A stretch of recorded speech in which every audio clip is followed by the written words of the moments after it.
Alan Turing, the lonely genius who dreamed of AI's future. Prologue, beyond codes, toward a thinking machine. World War II. The Nazi war machine relied on the infamous Enigma, cipher and encryption so complex with trillions of possible combinations that it was deemed unbreakable by human hands. And yet, into this moment of despair stepped a young mathematician, Alan Turing. His goal was not merely to crack codes. In his mind, a vision was already taking shape, the vision of a machine that could think like a human being. Chapter 1. A lonely boy rescued by logic. From his earliest years, Alan struggled to fit in. At boarding school, he was often isolated, clumsy at sports, awkward in conversation. But he discovered another world, one where he felt at home, the world of numbers and the laws of nature. The defining moment came with his friendship with Christopher Morcom. Together they would talk endlessly about the mysteries of science, about why the universe exists at all. Christopher's sudden death at a young age devastated Alan, but it also left him with a burning question. Could the mysteries of life and thought be understood through logic?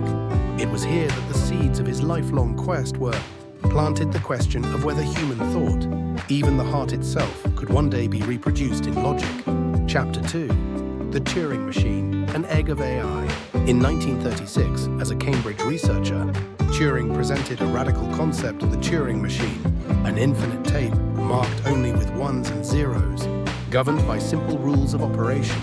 It seemed abstract, even eccentric at the time, but hidden within it was the embryo of artificial intelligence. Human thinking, Turing argued, might appear complex, but at its heart it could be seen as a sequence of information processing steps. If a machine could replicate this process, then perhaps it could also replicate human-like intelligence. What seemed eccentric then has become the foundation of modern computing. Every computer and every AI system today traces its lineage back to the Turing machine. Chapter 3. War and the birth of early AI. By 1939, the world was at war. At the secret code-breaking center of Bletchley Park, Turing's unconventional mind stood out among the brightest.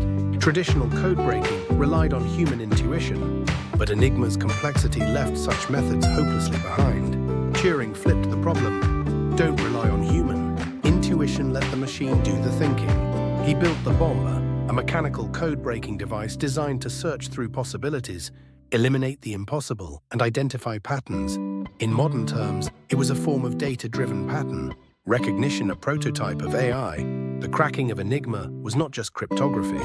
It was, in essence, the first real-world test of artificial intelligence. Thanks to Turing's work, the tide of war shifted. Historians say, without Turing, the war would have dragged on for years. Chapter 4. The question that never left him. After the war, Turing turned from codes to the nature of intelligence itself. He posed a question that still shapes AI research today.